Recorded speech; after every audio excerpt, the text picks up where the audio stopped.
Story 1. It was just another late night at the office, or at least that's what I told myself. Deadlines were looming, and the quiet of an empty building seemed like the perfect environment to focus. But there's something about an office after dark that feels off. The hum of the fluorescent lights, the faint creaks of the air ducts. It all felt amplified. I kept glancing toward the long hallway that led to the bathroom, trying to ignore the uneasy feeling building in my chest. Eventually, I convinced myself it was just nerves and got back to work. Hours passed and the coffee wasn't helping anymore. My focus was slipping. I needed a break. As I walked toward the bathroom, the air felt colder. I brushed it off. It's always colder in the hallways at night, right? But as I pushed open the door, I noticed something strange. The lights flickered once, then twice. It was subtle, but enough to make me stop for a moment. I shook my head and stepped inside. The mirror was the first thing I noticed, large, spotless, and reflecting the dull light above. I leaned over the sink to wash my hands, and that's when it happened. Just for a second, out of the corner of my eye, I thought I saw something in the mirror. Not behind me. No, it was closer, right next to me. I froze, my heart pounding in my chest. But when I looked directly at the mirror, there was nothing there, just my own reflection, tired and pale. I laughed nervously, trying to shake off the tension. "You're overthinking it," I muttered to myself, drying my hands quickly. But even as I walked back to my desk, that moment lingered. Something wasn't right. And the worst part? I couldn't shake the feeling that I wasn't alone. Back at my desk, I tried to focus on my work, but that feeling wouldn't go away. It was like the air around me had shifted, heavier somehow. Every so often, I'd catch myself glancing down the hallway, staring at the bathroom door as if expecting it to move. Or worse, open. I told myself it was just my imagination, maybe the result of too much caffeine and too little sleep. Still, the uneasiness stuck to me like a shadow. My reflection in the dark computer screen caught my eye, and for a second, I thought I saw it blink. Not me. It. I shook it off, rubbed my eyes, and pushed my chair back. All right, this is ridiculous, I thought. Just go back and prove there's nothing there. It wasn't courage, really. More like stubbornness. I wasn't about to let my mind play tricks on me. The hallway felt longer this time, like it stretched out in front of me. The closer I got to the bathroom, the colder the air seemed to grow. The faint hum of the office lights now sounded louder, almost buzzing. My footsteps echoed against the tiled floor, each step louder than the last. I pushed open the bathroom door, and that flicker in the mirror happened again. This time, I didn't look away. I stepped closer, staring at the reflection, willing myself to find something, anything, that would explain it. And then I saw it. The mirror wasn't just flickering, it was moving, like a ripple on the surface of water. My reflection stared back at me, but something wasn't right. It wasn't blinking, it wasn't breathing, it was just watching. I stepped back, my pulse pounding in my ears. The tapping started then, faint and rhythmic. It was coming from behind the mirror. Each tap sent a chill down my spine, growing louder and faster until it sounded like something, was trying to break through. I wanted to run, but my feet wouldn't move. My reflection tilted its head slightly, the way a curious animal might, and for the first time it smiled. I wasn't smiling, not even close. The smile on my reflection's face froze me in place. It wasn't friendly, it wasn't even human. It stretched too wide, the corners of its mouth reaching further than they should, revealing teeth that looked sharp, almost jagged. My own face stared back at me, but it was twisted into something unrecognizable, something wrong. The tapping behind the mirror grew louder, turning into a frantic pounding, like fists slamming against glass. The ripples in the mirror spread outward, distorting my reflection until it looked like a blurred shadow of myself. I stumbled back, my hand searching for the door, but it wouldn't budge. Then the lights went out. Darkness swallowed the room, thick and suffocating. My breathing was the only sound, ragged and uneven, but even that felt drowned out by the pounding from the mirror. I fumbled for my phone in my pocket, desperate for any source of light. My fingers shook as I unlocked it and turned on the flashlight. The beam of light hit the mirror, and I wished I hadn't turned it on. The reflection wasn't there anymore. Instead, something else stared back at me, a figure made of shadows, its eyes glowing faintly like dim embers. It leaned closer to the glass, and I could see its hands pressing against the surface, trying to push through. It whispered something then, a voice that was low and raspy, like dry leaves scraping against pavement. I couldn't make out the words, but I didn't need to. The intent was clear. It wanted me. The mirror began to crack. Tiny fractures spread like a spider web, each one accompanied by an ear-splitting sound. I slammed my fists against the door, begging it to open, my screams lost in the chaos. Finally, with a loud creak, the door gave way, and I stumbled out into the hallway. I didn't stop to look back. I didn't want to see what might be stepping out of that mirror. I ran down the hallway, my footsteps echoing in the empty building. My heart pounded so hard it felt like it might burst. I didn't care about my work, my bag, or anything else I'd left behind. All I could think about was getting out, away from that thing. When I reached the elevator, I slammed the button repeatedly, glancing over my shoulder every few seconds. The hallway was still, but I couldn't shake the feeling that I was being watched. The shadows seemed to stretch unnaturally, curling toward me like they were alive. Finally, the elevator doors opened, and I rushed inside, jabbing the button for the ground floor. The doors closed slowly, too slowly, and for a moment I thought I heard it again. That tapping, faint but unmistakable. When I reached the lobby, I didn't stop running. I burst out of the building into the cold night air, gasping as if I'd just surfaced from drowning. The streets were empty, the silence only broken by the occasional car in the distance. I fumbled for my car keys, my hands shaking so badly it took 3 tries to unlock the door. I got in, started the engine, and drove away as fast as I could. Only when I was miles from the office did I finally begin to calm down. The warmth of the car heater and the glow of streetlights felt almost surreal, like I'd stepped into another world, one where mirrors didn't ripple and shadows didn't try to take form. But just as I glanced in my rearview mirror, my blood ran cold. For the briefest moment, I saw it. A shadowy figure sitting in the back seat, its glowing eyes staring right at me.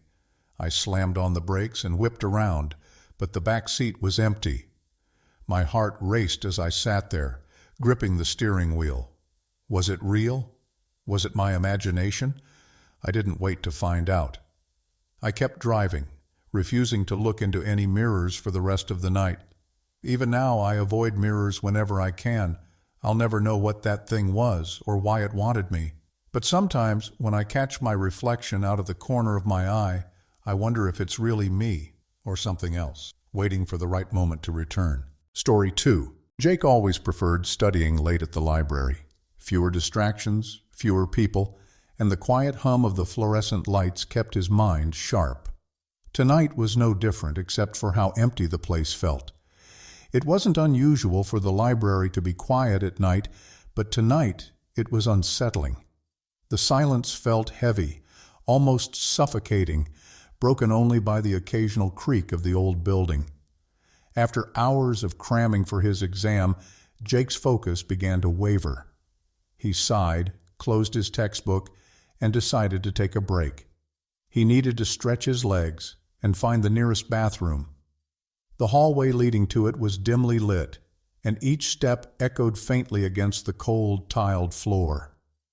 When Jake pushed open the bathroom door, it creaked louder than he expected. The light flickered once before steadying, casting long, uneven shadows. There were 3 stalls. The one in the middle was slightly ajar, its door gently swaying as though someone had just stepped out.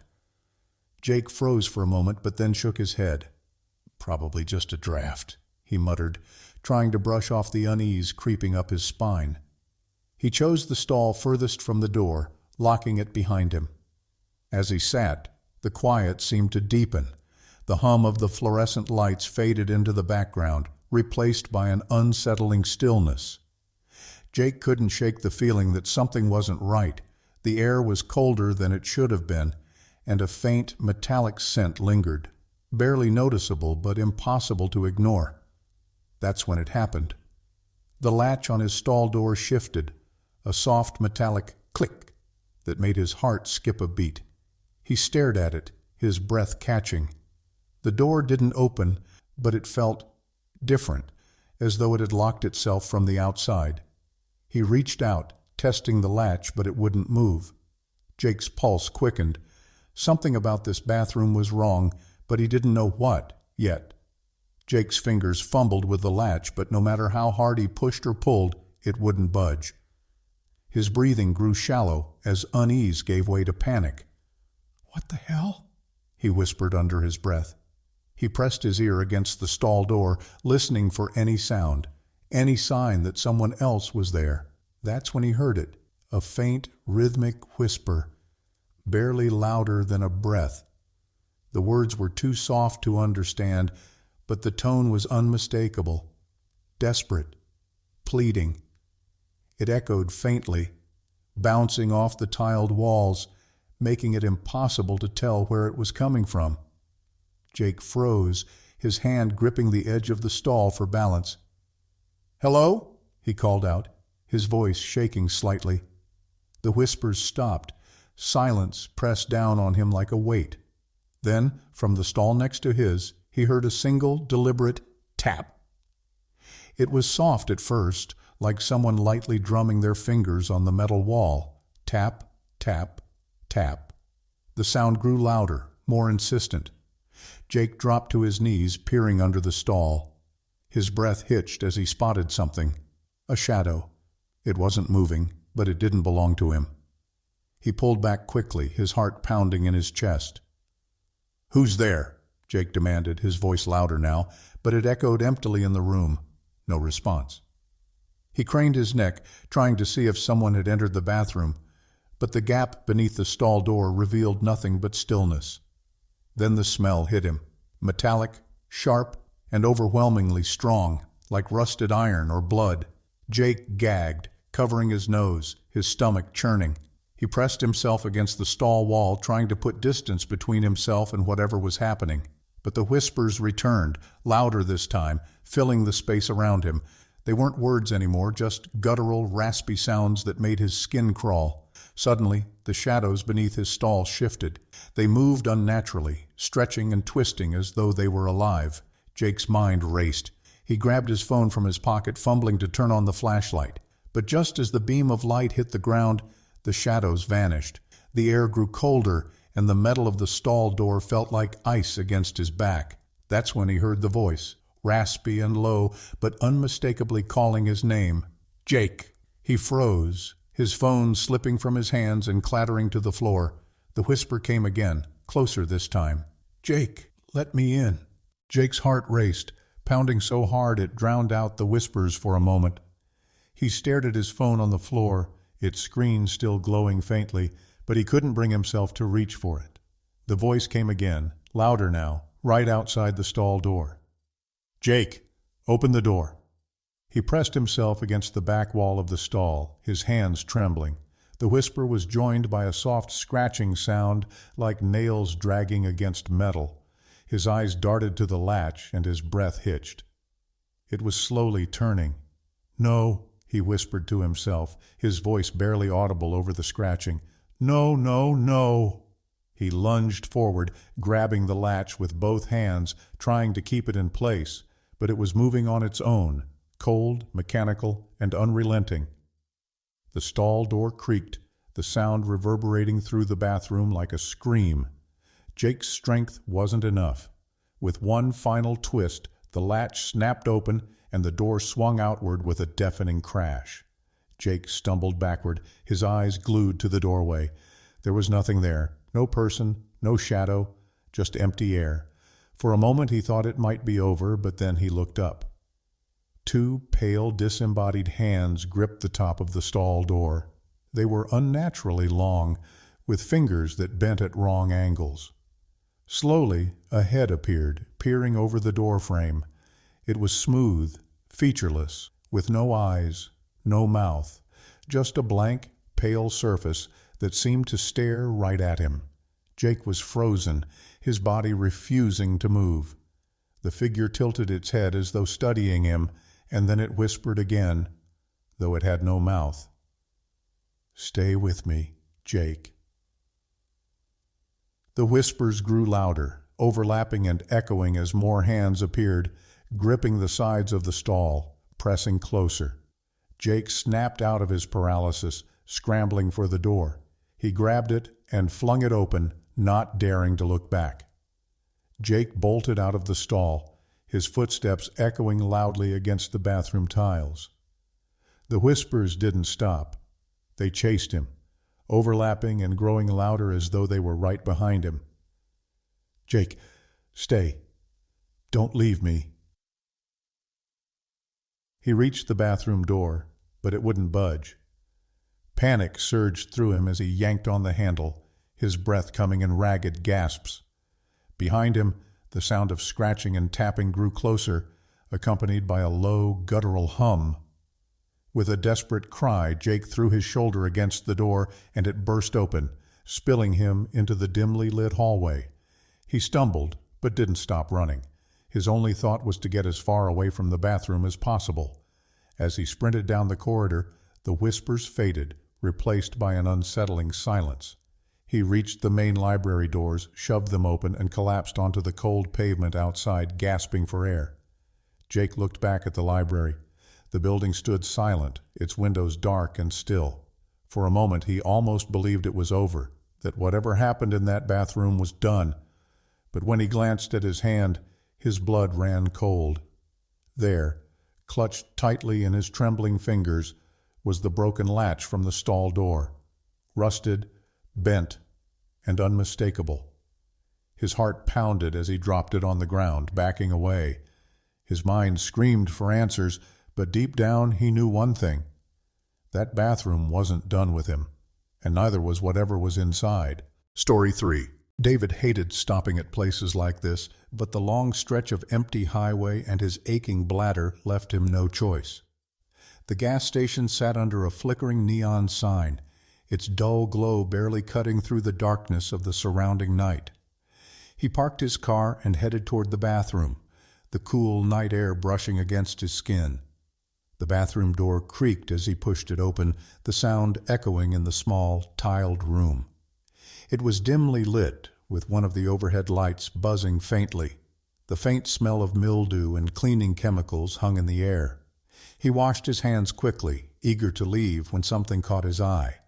In the corner of the bathroom, facing the wall, stood someone or something. The figure didn't move, didn't make a sound. They were tall, their back hunched slightly, and their clothes looked strange, almost out of place. David froze for a moment, his instincts telling him to leave, but his curiosity held him still. "Hey, are you okay?" he asked hesitantly. The figure didn't respond, didn't even flinch. The silence felt heavy, pressing down on him like a weight. His unease grew, but he shook his head, muttering to himself, "Probably just some weirdo." David dried his hands and turned to leave, but as he reached for the door, he felt it, an overwhelming sense that he was being watched. Slowly he glanced over his shoulder, and his stomach twisted. The figure was moving.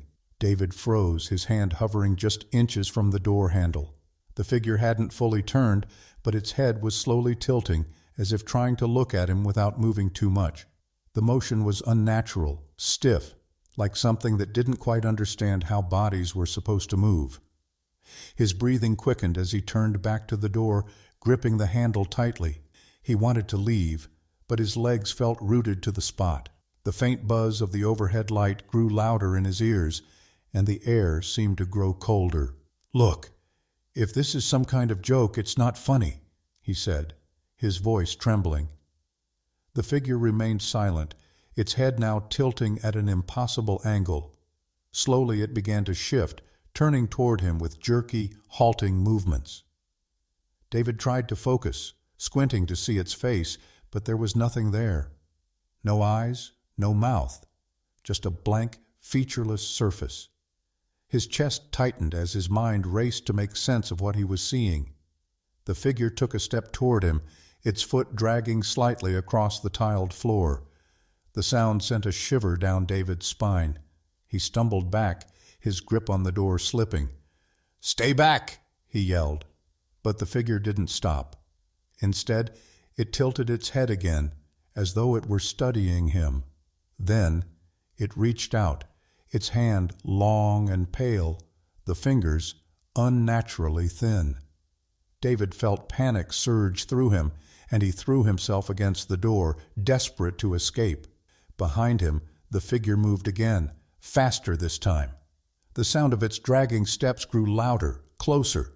David's heart pounded in his chest as he yanked the door open, not daring to look back. David stumbled into the dimly lit hallway outside the bathroom, his breath ragged and uneven. He glanced over his shoulder, expecting to see the figure emerging behind him, but the doorway was empty. For a moment he let himself believe it was over. Then he heard it.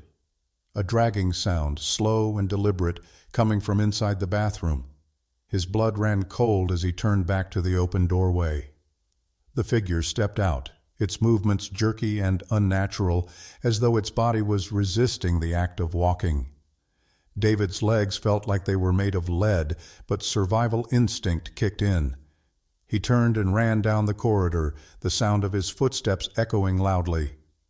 Behind him, the dragging noise quickened, accompanied by a faint whisper that sent chills down his spine. He couldn't make out the words, but he didn't need to. He knew it was coming for him.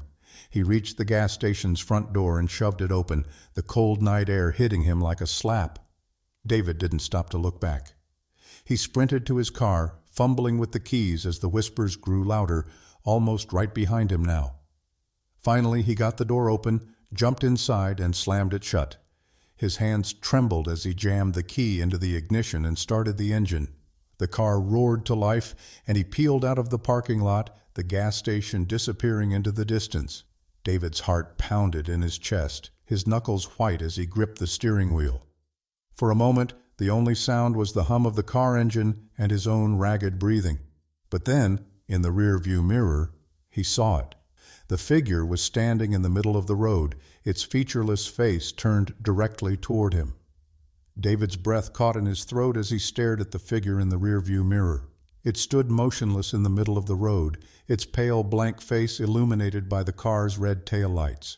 His hands gripped the steering wheel tighter as a chill spread through his entire body. He forced his eyes back to the road ahead, his pulse racing. "It's not real," he muttered to himself, his voice shaky. "I'm just imagining it." But even as he tried to convince himself, the feeling of being watched wouldn't go away. A soft sound broke through the hum of the engine, a faint tapping. His heart stopped. The sound wasn't coming from the road or the car, it was coming from the back seat. David didn't want to look. Every instinct screamed at him to keep driving, but his hands trembled as he adjusted the rear-view mirror. His blood turned to ice. The figure was no longer standing in the road. It was in the back seat, its featureless head tilted toward him, the faint tapping now accompanied by a low, raspy whisper. "Where are you going, David?" With a strangled cry, he slammed his foot on the gas, the car speeding down the empty highway. The whispers grew louder, surrounding him, echoing in his ears. He dared one last glance in the mirror, but the back seat was empty again. By the time he reached the next town, David pulled into a brightly lit gas station and sat trembling in his car.